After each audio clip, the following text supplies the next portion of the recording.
இப்படி பேசியதன் மூலம்தான் தென்னாப்பிரிக்காவிலே வழக்கறிஞராக சென்ற காந்தியார் மிகப்பெரிய தலைவராக உருவானார். மொழிவழி தேசியத்தை புரிந்து கொண்ட முதல் தலைவர். மலையாளிகளுக்கு புராண அடிப்படை இல்லை, சேரர்களுக்குத்தான் புராண அடிப்படையில் மகாபாரத காலத்திலேயே. திருப்பதியில பாத்தீங்கன்னா தமிழ் எழுத்துக்களை எல்லாம் கருப்பு பெயிண்ட் வச்சு அடிச்சிருப்பாங்க. கேரள பிரதேச காங்கிரஸ் என்ற ஒரு அமைப்பு கிடையாது. ஏனென்றால் நாங்கள் எல்லாம் தமிழ் பேசுகிற மக்கள்.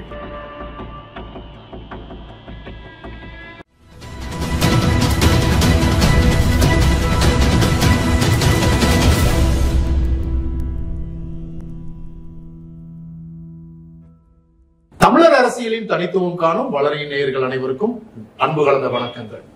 26,000 சந்தாதாரர்களை தொட்டிருக்கிறோம். இது உங்களால் மட்டுமே சாத்தியமானது. உங்களுடைய தொடர்ந்த பங்களிப்பிற்கு மிக்க நன்றி. இன்று நம்முடைய வளரியின் அரங்கிற்கு வருகை தந்திருக்கின்ற மதிப்பிற்குரிய ஐயா அருகோ அவர்களை அன்புடன் வரவேற்கின்றேன். மிக்க மகிழ்ச்சி, நன்றி. நலமா இருக்கிறீங்களா ஐயா? மிக நலமாக இருக்கிறேன். திராவிடம் தமிழருக்கு தீது. ஆம், தமிழருக்கு திராவிடம் எப்போதும் தீது என்கிற வரிசையில் திராவிடமும் திராவிட சித்தாந்தத்தினுடைய பிதாமகர்களின் அவருடைய சதிகளையும் அவருடைய பித்தலாட்டங்களை தோலுரித்து வருவீங்க. இன்றைக்கு வளரியின் நேயர்களுக்கு என்ன சொல்ல விரும்புறீங்க?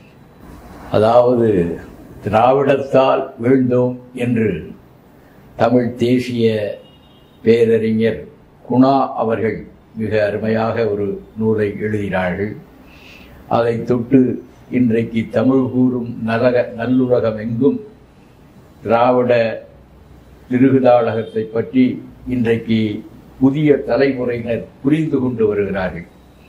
அப்படி புரிந்து கொண்டு வருகிற அந்த தமிழ் இளைஞர்களுக்கு மேலும் புரிதலை அதிகப்படுத்துவதற்காக திராவிடத்தால் விளைந்த தீமைகளை நாம் இந்த புதிய தலைமுறையினருடைய கவனத்துக்கு கொண்டு வர கடமைப்பட்டிருக்கிறோம். உறுதியாக. கடைசியாக போன முறை நாம் பேசிய போது இன்றைக்கு கேரளம் அமைந்திருக்கிறது, ஒரு மலையாள மாநிலம் அமைந்திருக்கிறது என்றால் அதற்கு காரணமே நம்முடைய ஈவே ராமசாமி நாயக்கர் அவர்கள்தான் என்பதை போன முறை நாம் சொல்லியிருந்தோம். அது எப்படி என்றால், இன்னும் சற்று விளக்கமாக சொல்ல வேண்டும் என்றால், மலையாள தேசம் என்பது உண்மையிலே ஒன்று இல்லை, எதுவும் இல்லை. அது பண்டைய சேர நாடு. பண்டைய சேர நாடு என்பதோடு மட்டுமல்ல, தமிழ் இலக்கியத்திலும் சரி, தமிழர்கள் வரலாற்றிலும் சரி, சேரர்கள் மிகப்பெரிய தொண்டாற்றி இருக்கிறார்கள். சேரன் செங்குட்டுவன் வடநாட்டிற்கு படையெடுத்து தமிழர்களை இழிவாக பேசிய கனக விஜயர் தலைமையிலே அவர்களுடைய தலையிலேயே கண்ணகிக்கு கல்லெடுத்து கொண்டு வந்து தமிழ்நாட்டிலே கண்ணகி சிலையை நிறுவினான் என்பது வரலாறு. இன்றைக்கும் அந்த கண்ணகி கோயில் தமிழகத்தினுடைய எல்லையில் தான் இருக்கிறது. ஆனால் தமிழர்கள் அந்த கண்ணகி கோயிலுக்கு போக விடாமல் கேரள காவல்துறை மிகப்பெரிய அடாவடித்தனங்களை செய்து கொண்டிருக்கிறது. இத்தனைக்கும் தமிழக எல்லையில் தான், பிரிக்கப்பட்ட தமிழக எல்லையில் தான் இந்த கண்ணகியினுடைய கோவில் இருக்கிறது. இருந்தாலும் ஒப்பு செய்கிறார்கள். இன்றைக்கு பாருங்கள், தமிழ்நாட்டுக்கு இன்றியமையாதது, அதுவும் கொங்கு மண்டலத்திற்கு மிக இன்றியமையாதது அமராவதி நதி. அதாவது அமராவதி நதியை சங்க இலக்கியங்களில் ஆண் பொருணை என்று சொல்லுவார்கள். பொருணை தலைவன் என்றால் பாண்டியர்களை குறிக்கும், சேரர்களுக்கும் பொருணை தலைவன் என்கின்ற பட்டம் உண்டு. அதாவது அந்த பொருணை என்பது தாமிரபரணி, பாண்டிய நாட்டிலே நெல்லையிலே ஓடுகிற தாமிரபரணி. இந்த ஆண் பொருணை என்பது அமராவதி ஆறு. இன்றைக்கு கரூரை வளப்படுத்தி கொண்டிருக்கிற ஆறு. கொங்கு மண்டலம். ஆமா, கொங்கு மண்டலத்தை வளப்படுத்தி கொண்டிருக்கிற ஒரு ஆறு. அந்த ஆற்றினுடைய ஒரு சிற்றாறு தான் சிலந்தி ஆறு. அந்த ஆற்றிலே இன்றைக்கு கேரளா தடுப்பணை செய்து அதிலே வருகிற தண்ணீரை அமராவதிக்கு வரவிடாமல் எப்படி செய்ய வேண்டுமோ அதை செய்து கொண்டிருக்கிறது. இதற்கெல்லாம் அடிப்படை என்னவென்றால், கேரளா என்கிற ஒரு மாநிலமே உருவானதுதான் அதற்கு காரணம். ஏன் என்று கேட்டால், வரலாற்றிலே தமிழ்நாடு இருந்திருக்கிறது, ஆந்திரா இருந்திருக்கிறது, ஆனால் கேரளா என்று ஒன்று வரலாற்றிலே கிடையாது. கேரளா என்று என்பது வரலாற்றிலே கிடையாது. ஏனென்றால் கேரள வரலாற்றை எழுதிய அந்த நாகமையா என்பவர் கூட என்ன சொல்லுகிறார் என்றால், இது வரலாற்று பூர்வமான ஆதாரங்களை தேடி போக முடியாது, நம்பிக்கையை அடிப்படையாக கொண்டதுதான். நம்பூதிரி நம்பிக்கை அடிப்படையாக கொண்டு கேரள மாநிலத்தை வழிநடத்தியவர்கள் என்றுதான் நாகமையா அவர்கள் கேரளோற்பத்தி என்கிற அந்த வரலாற்றிலே கூட கூறுகிறார். கேரளாவினுடைய தொடக்கமே அதுதான். ஏனென்றால் அவர்களுக்கு ஆதாரபூர்வமாக ஒன்றும் கிடையாது. ஆதாரபூர்வமாக எடுத்துக்கொண்டால் அது பழங்கேர நாடு, குட்டுவர்களால் ஆடப்பட்ட நாடு. சேரன் செங்குட்டுவன் மட்டுமல்ல, அதற்கு முன்னாலே நெடுஞ்சேரலாதன் போன்றவர்கள் எல்லாம் இமயத்திலே கொடி பிடித்திருக்கிறார்கள். இன்னும் மகாபாரதத்திலே கூட அதற்கு சான்று இருக்கிறது.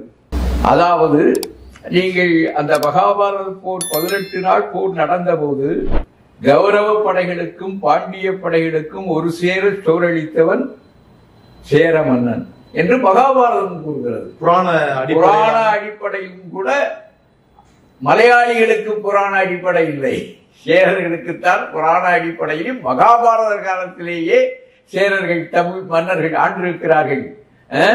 பெருஞ்சோர் அழுத்த உதியன் சேரலாதன் என்று வரும் அவனுடைய பட்டம்.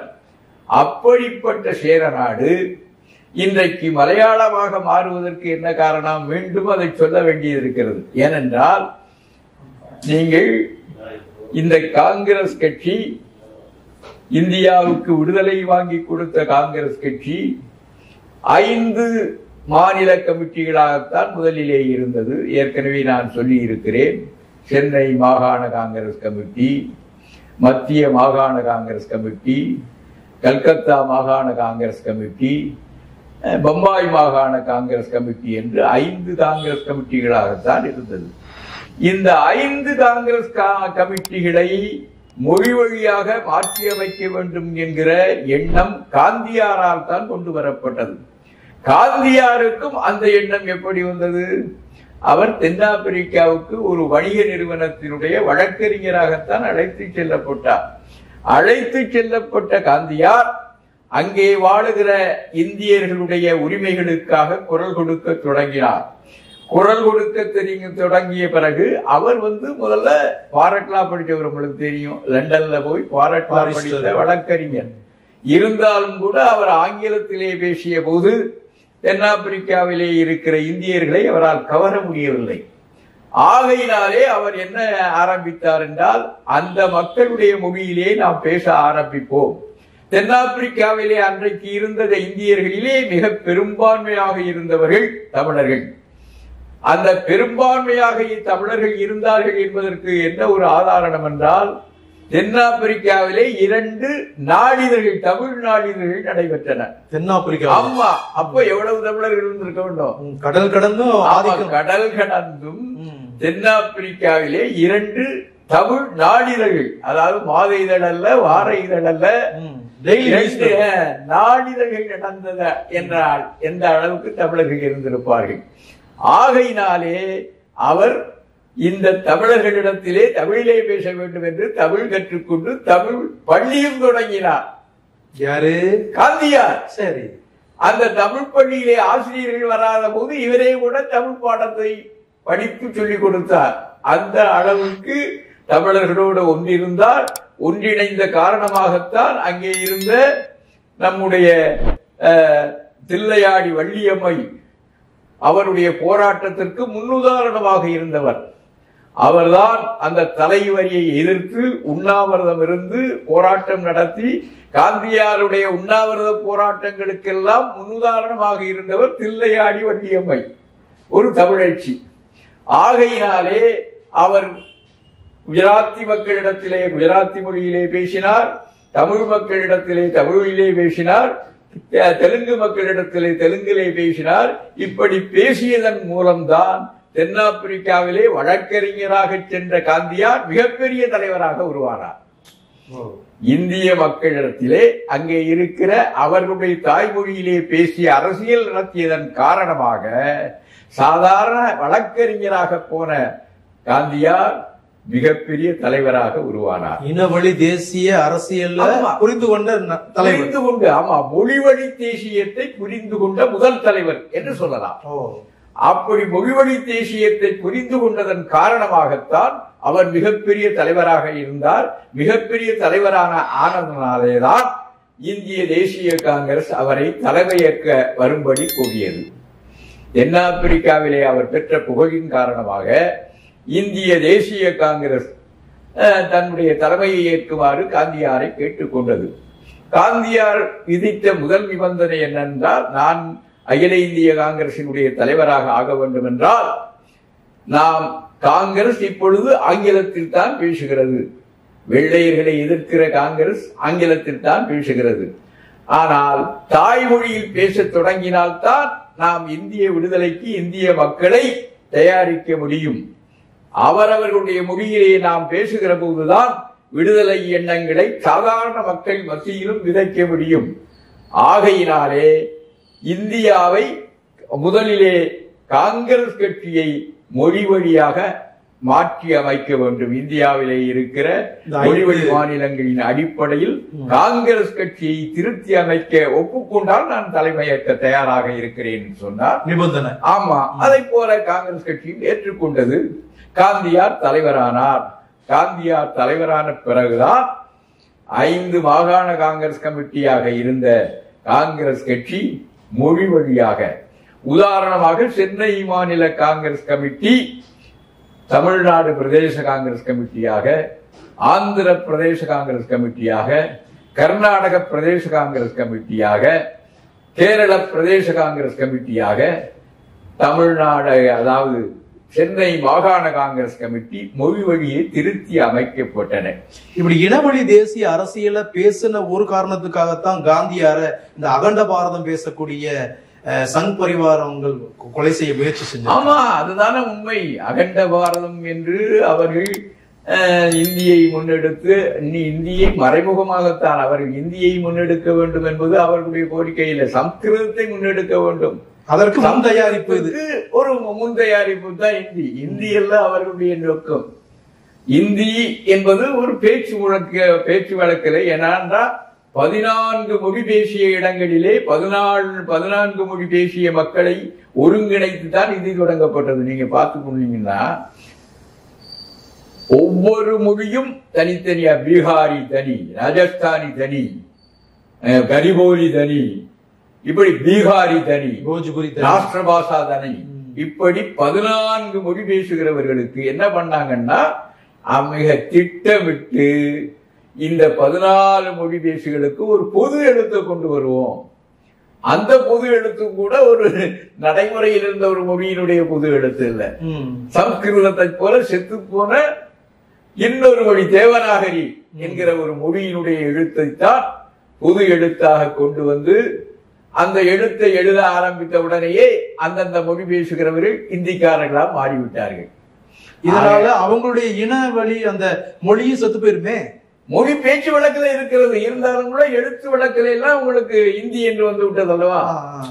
நீங்க பேச்சு வழக்குல கரிபோலி பேசுகிறவன் கரிபோலி பேசுகிறான், பிரஜ் பாஷா பேசுகிறவன் பிரஜ் பாஷா பேசுகிறான், பீகாரி பேசுகிறவன் பீகாரி பேசுகிறான். இருந்தாலும் இந்த பீகாரியும் பிரஜ் பாஷாவும் கடித போக்குவரத்து பண்ணுகிற போது தேவநாகரி மொழி லிபியை கையாளுகிற போது இந்தி மேலோங்கி அப்படி வந்ததுதான் இந்தி. இந்தி வந்து எல்லா மொழிகளையும் தூக்கி சாப்பிட்டுக்கிட்டு இருக்கு. அது சம்ஸ்கிருதம் தான் சாப்பிட்டுக்கிட்டு இருக்கு இந்தியால. அதாவது சம்ஸ்கிருதத்துக்கும் சொந்த மொழி கிடையாது, சொந்த எழுத்து கிடையாது. நீங்க பாத்தீங்கன்னா சம்ஸ்கிருதத்திற்கு சொந்த எழுத்து கிடையாது. வடநாட்டுல தேவநாகரி எழுத்து முறை எழுதுவாங்க. தென்னாட்டுல என்ன, தென்னாட்டுல எந்த மொழியில, தென்னாட்டில் வேற எழுத்து, அந்த எழுத்து தான் நீங்க மணிப்பிரவாளம் என்று சொல்லுகிற அந்த எழுத்தில் எழுதுவார்கள். தென்னாட்டில் இருக்கிற நீங்க சம்ஸ்கிருத இலக்கியங்களை எல்லாம் எடுத்துக்கொண்டால் இது வேறு எழுத்தில் இருக்கும். வடநாட்டில் இருக்கிற சம்ஸ்கிருத எழுத்துக்களை இலக்கியங்களை எடுத்துக்கொண்டால் அது வேற எழுத்துல இருக்கும். இந்த எழுத்துத்தான் நீங்க இந்தி மொழியை உருவாக்கியது. எழுத்து மாற்றம் தான் இந்தி மொழியை உருவாக்கியது. நாம சி சுப்பிரமணியம் இருக்கிற போது தமிழ்நாட்டில் நிதியமைச்சராக இருந்தார் அல்லவா சி சுப்பிரமணியம். அப்ப சொன்னார், தென்னிந்தியாவுக்கு ஒரு புது எழுத்தை கொண்டு வருவோம். அப்படி புது எழுத்தை கொண்டு வந்திருந்தால் தமிழே தென்னிந்தியாவினுடைய மொழியா இருக்கும். அதாவது கன்னடம் பேசுகிறவன், ஆந்திராவில் தெலுங்கு பேசுகிறவன், மலையாளம் பேசுகிறவன் எல்லாம் ஒரே எழுத்துன்னா எல்லாம் தமிழாக ஆயிரும். தமிழ்ல இருந்து பிரிந்தது தானே. ஆமா. ஆகையினால அந்த புது எழுத்தின் மூலம்தான் அவர்கள் வந்தார்கள்.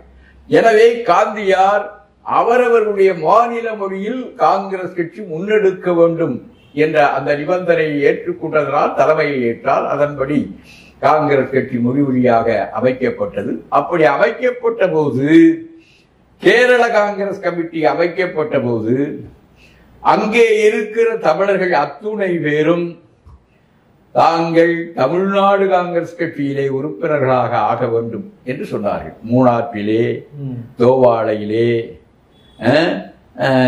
மலபாரிலே, திருவனந்தபுரத்திலே, கோழிக்கோட்டில் இருக்கிற, கொச்சியில இருக்கிற தமிழ் மக்கள் அத்துணை பேரும் கேரள பிரதேச காங்கிரஸ் என்ற ஒரு அமைப்பு கிடையாது. ஏனென்றால் நாங்கள் எல்லாம் தமிழ் பேசுகிற மக்கள். எனவே எங்களை தமிழ் பேசுகிற காங்கிரஸ் கமிட்டியிலே தான் உறுப்பினர்களாக சேர்க்க வேண்டும் என்று அவர்கள் கோரிக்கை விடுத்தார்கள் என்பது மட்டுமல்ல, சென்னைக்கு படையெடுத்து வந்தார்கள். இன்றைக்கு கேரளா என்று சொல்லப்படுகிற இடங்களில் உள்ள தமிழர்கள் அத்துணை பேரும் அவர்கள் ஒட்டுமொத்தமாக சென்னைக்கு வந்து தமிழ்நாடு காங்கிரஸ் கமிட்டியினுடைய தலைவராக இருந்த பெரியார் ஈவேரா அவர்களை சந்தித்து, நாங்கள் எல்லாம் தமிழ் பேசுகிறவர்கள், நாங்கள் ஒன்றும் திருநெல்வேலியில் இருந்து குடியேறியவர்கள் அல்ல, தூத்துக்குடியில் இருந்து குடியேறியவர்கள் அல்ல, மதுரையில் இருந்து குடியேறியவர்கள் அல்ல, பரம்பரையாக இந்த மண்ணிலே வாழ்கிறவர் தமிழர்கள். எனவே நாங்கள் தமிழர்கள் என்பதால் எங்களை தமிழ்நாடு காங்கிரஸ் கமிட்டியிலே தான் சேர்க்க வேண்டும். கோரிக்கை நியாயமானது. கோரிக்கை நியாயமானது. அந்த கோரிக்கை நியாயமானதென்றால் நியாயமானவராக இருந்தால் தானே ஏற்றுக்கொள்ள முடியும். அவர் தமிழராக இருந்திருந்தால் தமிழ் மக்களினுடைய கோரிக்கையை ஏற்றுக்கொண்டிருப்பார், நியாயமாகவும் நடந்திருப்பார். ஆமா, ஒரு தாய் பெற்ற தாயாக இருந்திருந்தால் பிள்ளைகள் தன் மடியிலே இடம் கேட்கிற போது இடம் கொடுத்திருப்பார். பெற்றதாயாக இல்லாத போது மாற்றாந்தாயாக இருந்த உதைத்து விடுவதுதான். அதுதான் நடந்தது. நீங்கள் கேரள காங்கிரஸ் கமிட்டியில் தான் சேர வேண்டும் என்று தந்தை பெரியார் அவர்கள் வலியுறுத்தினார்கள். அப்படி சென்னை பிரதேச காங்கிரஸ் கமிட்டி தமிழ்நாடு பிரதேச காங்கிரஸ் கமிட்டியா மாறினாலும் தமிழர் அங்கே தலைவரா இல்ல தலைவர். அதுக்கு என்ன காரணம்னா நீங்க பாருங்க, அதே கூட மூல காரணத்தை பார்த்தால் அவரை தமிழ்நாடு காங்கிரஸ் கமிட்டியினுடைய தலைவராக கொண்டு வந்தவர் யார்? அவர் நேரடியாக எதிர்த்த அந்த பிராமண தலைவர் டாக்டர் நம்முடைய ராஜகோபாலாச்சாரி அவர்கள்தான் அவருக்கு காந்தியாரிடத்திலே சிபார்சு செய்தவர். சித்தாந்த அடிப்படையில எதிரிட்ட போய் சரண்டர் ஆகி எதிரிதான் அவரை தமிழ்நாடு காங்கிரஸ் கமிட்டியினுடைய தலைவராக ஆக்கியவர் யார்? ஆரியருடைய தலைவராகிய ராஜகோபாலாச்சாரியா. குல்லுகப்பட்டர் என்று பின்னாலே சொன்னார் பெரியார். குல்லுகப்பட்டர் ராஜகோபாலாச்சாரி என்று சொன்னார். அந்த குல்லுகப்பட்டரால தான் தமிழ்நாடு காங்கிரஸ் கமிட்டியினுடைய முதல் தலைவராக ஈவேரா அவர்கள் நியமிக்கப்பட்டார்கள். அதன் காரணமாக இந்த மக்களுடைய கோரிக்கை நிராகரிக்கப்பட்டது. நீங்கள் கேரள காங்கிரஸ் கமிட்டியில் தான் சேர வேண்டும் என்று அவர்களை வலியுறுத்தியதன் காரணமாகத்தான் திருவாங்கூர் கொச்சி தமிழ்நாடு காங்கிரஸ் கட்சி என்பதை பிறந்தது. நீங்கள் மனதிலே வைத்துக் கொள்ள வேண்டும். அன்றைக்கு கேரளாவிலே இருந்த கன்னியாகுமரி மாவட்டம் இன்றைக்கு தமிழ்நாடு இணைந்திருக்கிறது என்றால் அந்த போராட்டத்தை முன்னெடுத்தது திருவாங்கூர் கொச்சி தமிழ்நாடு காங்கிரஸ். ஏன் என்று கேட்டால், நீங்கள் பார்த்தீர்கள் என்றால் கேரளத்திற்கு முன்னாலே ஏறத்தாழ தமிழகமாக இருந்த காரணத்தினாலே 2 ஜமீன்தார்கள் இருந்தார்கள். ஒன்று கொச்சி சமஸ்தானம், இன்னொன்று திருவனந்தபுரம் சமஸ்தானம். இந்த 2 சமஸ்தானம், இன்னும் சொல்ல போனா இந்த திருவனந்தபுரம் சமஸ்தானம் என்பது தமிழர்களால் தமிழர்களுக்காக தொடங்கப்பட்ட ஒரு பரம்பரை, அரச பரம்பரை. அதாவது பால மார்த்தாண்டவர்மன் என்பவர் 42வது மன்னனாக இருந்தார். பால மார்த்தாண்டவர்மன் திருவாங்கூர் சமஸ்தானத்தினுடைய அரசராக இருந்த பால மார்த்தாண்டவர்மன் என்பவர் 42வது அரசராக இருந்தார். அதற்கு முன்னாலே இந்த 41 அரசர்களுக்கும் என்ன பட்டம், அரச பட்டம் ஒன்று என்றால் உதய மார்த்தாண்டன் திருவடி. அந்த மார்த்தாண்டன் திருவடி, இந்த மார்த்தாண்டன் திருவடி. திருவடி என்பது அந்த திருவாங்கூர் மன்னர்களுடைய பாரம்பரிய பெயர், பட்டம். ஆனால் இந்த 42வது மன்னனாக இருந்த, தமிழ் மன்னனாக இருந்த பால மார்த்தாண்டவர்மனுக்கு வாரிசுகள் இல்லை, பிள்ளை இல்லை. சரி. எனவே நம்பூதிரிகள் அவரை ஏமாற்றி 2 நாயர் குல பெண்களை தத்தெடுக்க வைத்தார். யாருக்கு? பால மார்த்தாண்டவர்மனுக்கு பிள்ளை இல்லை என்றது தமிழ் மன்னனுக்கு பிள்ளை இல்லை என்ற உடனே 2 நாயர் குல பெண்களை நம்பூதிரிகள் என்றால், நம்பூதிரிகள் அன்றைக்கு வழிகாட்டிகளாக இருந்தார்கள். அவர்கள் 2 நாயர் குல பெண்களை தத்தெடுக்க வைத்ததன் காரணமாக அந்த நாயர் குல பெண்களுக்கு பிறந்தவர்கள் தான் அதற்கு பிறகு மன்னரானார்கள். மன்னரான உடனே திருவடி என்கிற தமிழ் பட்டம் போய் அவர்கள் திருநாள் என்கிற பட்டத்தை சூடிக் கொண்டார்கள். வாதி திருநாள், அஸ்வினி திருநாள். அதற்கு பின்னால் வந்த மன்னர்களுடைய பெயர்கள் எல்லாம், ஏன்னா அவங்களுக்கு புதுசா கிடைச்சது தானே, திருநாள் தானே, அதனால அவர்கள் திருநாள் என்று பெயர் விட்டார்கள். அதற்கு பிறகுதான் அது மலையாள ராஜ்யமாக மாறியது. தமிழ் பரம்பரையாக இருந்தது. தமிழ் பரம்பரையால் தொடங்கப்பட்ட அந்த ஆட்சி அவர்கள் மலையாளிகள் ஆன பிறகு அது 8.5 யோகம் என்று ஒரு ஆட்சி குழுவை தொடங்கினார்கள். யாரு? நம்பூதிரிகள். பாருங்க எவ்வளவு சூழ்ச்சி நடந்திருக்கு. 8.5 யோகம் என்பதில் 7 பேர் நம்பூதிரிகள். அந்த 8.5 யோகம் ஒரு கமிட்டி, ஆளுகிற கமிட்டின்னு வைக்கல, ஒரு ஆளுகிற குழுவினுடைய பெயர் 8.5 யோகம். அதுல 7 பேரு பத்மநாப சாமி பேரால, திருவனந்தபுரத்தில் இருக்கிற அந்த கோவில், அந்த கோவிலுடைய பேரால 7 பேர் நம்பூதிரிகள். 7 பேரு நம்பூதிரிகள். ஒருவர் நாயர். இன்னொருவர் யாருன்னா பத்மநாப சாமி, திருவனந்தபுரத்தில் இருக்கிற பத்மநாப சாமி. இன்னொரு அரை பக்கம் தான் மன்னருக்கு. 8.5 யோகத்துல பாருங்க, திருவாங்கூர் மன்னருடைய பங்களிப்பு என்னவென்றால் அரை பங்கம், அரை பங்கு. அந்த 8.5 யோகம் தான் திருவாங்கூர் ஆட்சியை நடத்தியது. எவ்வளவு கொடுமையாக ஆகியிருக்கிறது பாருங்கள். சரி, அதையேதான் பார்ப்போம். அந்த பத்மநாப சாமி கோயில் பேரால்தான் அந்த ஆட்சி நடைபெற்றது. ஆனால் அந்த பத்மநாப சாமி கோவில் நானும் போயிருக்கிறேன், திருவனந்தபுரத்துல இருக்கிறது. அது முழுக்க முழுக்க தமிழ்நாட்டிலே இருக்கிற திருவரங்கம் இருக்கிறது பாருங்க. அந்த திருவரங்கம் கோயிலுடைய ஒரு மினியேச்சர் அப்படியே இருக்கும். அப்படியா? திருவரங்கம் கோயிலினுடைய, பெருமாள் கோயிலினுடைய அதே மாதிரியாகத்தான் ரெப்ளிகா, டூப்ளிகேட் பண்ண. ஆமா, திருவனந்தபுரம் அதே மாதிரி. அந்த திருவனந்தபுரத்துல இருக்கிற பத்மநாப சாமியை பாடியவர் யார் என்றால் நம்மாழ்வார் என்கிற அவர் தான் பாடியிருக்கிறார். மங்களாசாசனம் என்று வைணவர்கள் சொல்வார்கள். திருவனந்தபுரத்திலே இருக்கிற பெருமாளை பற்றி நம்மாழ்வார் யாரு? நம்மாழ்வார் யாரு? திருநெல்வேலியில திருவைகுண்டத்துல பிறந்தவர். அவர்தான் ஆழ்வார் திருநகரியில பிறந்தவர். அவர்தான் மங்களாசாசனம் செய்திருக்கிறார். முழுக்க முழுக்க திருவனந்தபுரம் கோயில் முழுக்க முழுக்க தமிழர்களுடைய கோயில். நீங்க பாத்தீங்கன்னா திருப்பதியில பாத்தீங்கன்னா தமிழ் எழுத்துக்களை எல்லாம் கருப்பு பெயிண்ட் வச்சு அடிச்சிருப்பாங்க. தமிழ் கல்வெட்டுக்கள் அத்தனையும் கருப்பு சாயம் பூசி இருப்பார்கள், பெயிண்ட் பூசி இருப்பார்கள். ஆனா திருவனந்தபுரத்துல என்ன பண்ணிருக்காங்கன்னா தமிழ் கல்வெட்டுக்களை எல்லாம் எந்திரத்தை வச்சு அப்படியே அரைச்சிட்டான். தேய்ச்சி சுரண்டி எடுத்துட்டான். ஒருபடி மேல போயிட்டு அவனாவது எழுத்து இருக்கட்டும் மேல மறைச்சிருவோம். இந்த கொடுமை போய் எங்க போய் சொல்றது? நிலம் போச்சு, கோயிலும் போச்சா? ஆமா, அப்படி முழுக்க தமிழர்களுடைய இதுதான் இருந்தது. இந்த 2 சமஸ்தானங்களும், கொச்சி சமஸ்தானமும் தமிழர்களுடையதுதான். ஏன் என்று கேட்டால், சங்ககால தமிழ் சேரர்களுடைய கல்வெட்டுக்கள் எல்லாம் கொச்சி சமஸ்தான பகுதிகளிலே தான் இருக்கிறது. சங்ககால சேர மன்னர்களுடைய கல்வெட்டுக்கள், அவர்கள் வெளியிட்ட நாணயங்கள், இவையெல்லாம் எங்கே இருக்கிறது? கொச்சி சமஸ்தான பகுதியிலே தான் முழுக்க. இன்றைக்கெல்லாம் அதில் மாற்றிக்கிட்டு இருக்காங்க.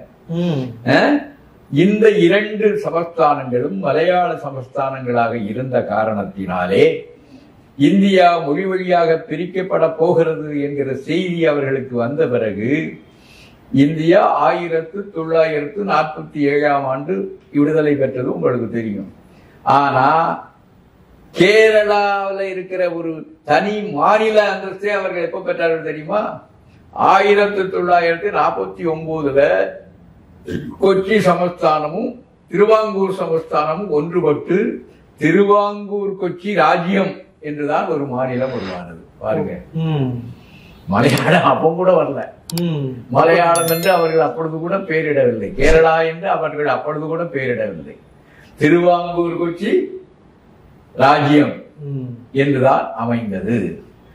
எனவேதான் இந்த தமிழர்களை தமிழ்நாடு காங்கிரஸ் கட்சியிலே சேர்த்துக் கொள்ள பெரியார் மறுத்த போது அவர்கள் நீ என்ன எங்களை மறுப்பது என்று திருவாங்கூர் கொச்சி தமிழ்நாடு காங்கிரஸ் என்று அவர்கள் உருவாக்கி தாய் தமிழகத்தோடு சேர வேண்டும் என்று அவர்கள் போராடி இன்றைக்கு கன்னியாகுமரி மாவட்டம் தமிழகத்தோடு இணைந்திருக்கிறது. தமிழர்களால் அல்ல, தமிழ்நாட்டுக்காரர்களால் அல்ல, அவர்கள் போராடி தாய் தமிழகத்தோடு இணைந்திருக்கிறார்கள். தமிழர்கள் இங்கே இருந்தால் ஒன்று சேர்ந்துடக்கூடாதுன்றதுல தெளிவா இருந்திருக்கிறாரா? சரி, ஒன்று சேர்ந்து விடக்கூடாது என்பதில் தெளிவாக இருந்தார்கள் என்பது மட்டுமல்ல, நீங்கள் அதை பார்க்க வேண்டும். பெரும்பாலும் தமிழ்நாட்டினுடைய தலைவர்களாக இருந்தவர்கள் யாரு? எல்லாம் தெலுங்கு பேசுகிறவர்கள் தான். உதாரணமாக நான் பழைய நெல்லை மாவட்டத்தைச் சேர்ந்தவன், திருநெல்வேலி மாவட்டம். இப்போ அது தூத்துக்குடி மாவட்டமாக இருக்கிறது, தென்காசி மாவட்டமாக இருக்கிறது, திருநெல்வேலி மாவட்டமாக இருக்கிறது, ஒன்றாக திருநெல்வேலி மாவட்டம். அப்போ திருநெல்வேலி மாவட்டத்தில் பார்த்தீங்கன்னா பெரிய தலைவர் யாருன்னா சோமயாஜுலு என்கிற ஒரு தெலுங்கர் தான். மதுரை மாவட்டத்தில் யாரு? இப்படி சொல்லிக்கொண்டே போகலாம், அவர்கள் தான் இருந்தார்கள். இன்னும் சொல்ல போனால் நீங்க விடுதலை போராட்டம் என்பதை எடுத்தவர்கள் எல்லாம் நீங்கள் யாரு பாருங்க, முழுக்க வெள்ளைக்காரர்களின் கீழே தெலுங்கு ஜமீன்தார்கள் தான் தமிழ்நாட்டை ஆண்டு கொண்டிருந்தார்கள். வெள்ளைக்காரனுக்கு கப்பம் கட்டி கொண்டு அவர்கள் ஆண்டு கொண்டிருந்தார்கள் இல்லையா? அப்போ அதனால்தான் விடுதலை போராட்டங்கள் பாத்தீங்கன்னா பெரும்பாலான விடுதலை போராட்ட இயக்க தலைவர்கள் தமிழ்நாட்டில் பிராமணர்களாகவே இருந்தார்கள். ராஜகோபாலாச்சாரி,